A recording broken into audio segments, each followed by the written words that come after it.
দর্শক আমরা জানিয়ে দেব আজকের বাজারে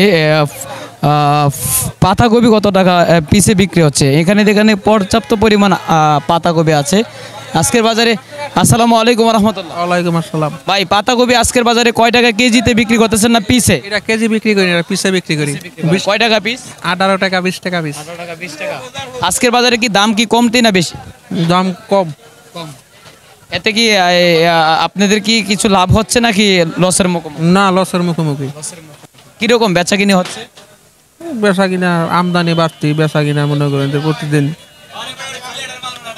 আর এই যে এই মালটা কোন কোন জেলা থেকে আসে? দিনাজপুর। বেশি মাল কোন জেলা থেকে আসে? কুষ্টিয়া, মেহেরপুর। কুষ্টিয়া মেহের। দর্শক আমরা আছিলাম এই মুহূর্তে কিন্তু বাইপাস আড়দে। আর এখানে কিন্তু বেশিরভাগ মাল আসে কিন্তু কুষ্টিয়া, মেহেরপুর, দিনাজপুর, রাজশাহী, ঠাকুরগাঁও বিভিন্ন জায়গা থেকে কিন্তু এখানে এই পাতাকপি, ফুলকপি এগুলো কিন্তু আসে। দর্শক আমরা জানিয়ে দেব পরবর্তী বিক্রেতার কাছ থেকে ফুলকপি কত টাকা বিক্রি হচ্ছে সেটাও কিন্তু আপনাদের কাছে জানিয়ে দেব। দর্শক আপনারা দেখতে পাচ্ছেন যে এই পাতাকপিগুলো মাশাআল্লাহ অনেক সুন্দর। আর আসসালামু আলাইকুম রহমতুল্লাহ। ওয়ালাইকুম সালাম। মামা কেমন আছেন? একবারে পুটকি মারা সারা ভাই। দর্শক আজকের বাজার কিন্তু অনেকটাই কমে গিয়েছে ফুলকপির, পাতাকপির দাম, কারণ বেচাকিনির এত পরিমাণ কম। এজন্য কিন্তু বিক্রেতা বাইরের কিন্তু মাথা প্রচণ্ডই কিন্তু গরম আছে আজকে, যা বুঝতে পেলাম। দর্শক আমাদের সাথে থাকবেন, আমরা ফুলকপির বাজার কত টাকা আছে সেটাও কিন্তু জানিয়ে দেবো। দর্শক এখানে কিন্তু ফুলকপি আছে, ফুলকপি কত টাকায় বিক্রি হচ্ছে সেটাও আপনাদেরকে জানিয়ে দেবো। আসসালামু আলাইকুম রহমতুল্লাহ। আসসালামু আলাইকুম। ওয়ালাইকুম আসসালাম। ভাই আপনি কি বিক্রেতা না ক্রেতা? বিক্রেতা ভাই। এই ফুলকপি কি ব্যস্তেছেন? হ্যাঁ ব্যস্তাছি। 12 টাকা পিস। 12 টাকা পিস কি ছোট বড় একদম নাকি? সব একদম। হ্যাঁ দর্শক আমরা যেটা শুনতে পেলাম যে আজকে কিন্তু গড়ে কিন্তু 12 টাকা পিসে কিন্তু বিক্রি হচ্ছে এই ফুলকপি।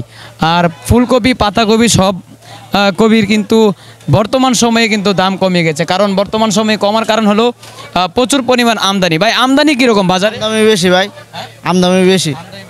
এই জন্য কি মালের দাম কম? হ্যাঁ এই জন্য মালের দাম কম। এই পাতাকপিটা আর এই যে ফুলকপি আপনারা কোন জেলা থেকে বেশিরভাগ আসে? এখন আসতেছে রংপুর। হ্যাঁ বেশিরভাগ কি রংপুরতে আসে নাকি অন্য জায়গায়? আছে, পাবনা আছে, যশোর আছে। আপনি কি ক্রেতা না বিক্রেতা? আমরা কিনি 10-12। আপনি কোথায় থেকে আসছেন? হ্যাঁ এই বাসন সড়ক। দর্শক আপনারা যেটা শুনতে পেলাম, বাসন শহর থেকে কাকা আসছেন। এখান থেকে পাতাকপি, ফুলকপি কিনে নিয়ে উনি বিভিন্ন স্থানে বসে বিক্রি করেন। দর্শক সবাই ভালো থাকবেন। এই পাশে আরও বায়ারা আছে এই ফুলকপি, পাতাকপি নেওয়ার জন্য। ভাই বেচাকিনি কি বর্তমানে কি এই ফুলকপির দামটা তো বা পাতাকপির দামটা তো কমে গিয়েছে, তাই না? হ্যাঁ সব কমে গেছে ভাই। হ্যাঁ এতে কি লাভ না লস? এতে তো লসই। আপনি কি ক্রেতা না কিনাতা কিতা কীরকম বেচা কিনে বা আপনাদের লাভবান? লাভবান নেই, বাজার খারাপ হলে লাভবান করা যায় না। ঠিক আছে, ধন্যবাদ। সবাই ভালো থাকবেন, সুস্থ থাকবেন, আমাদের সাথে থাকবেন।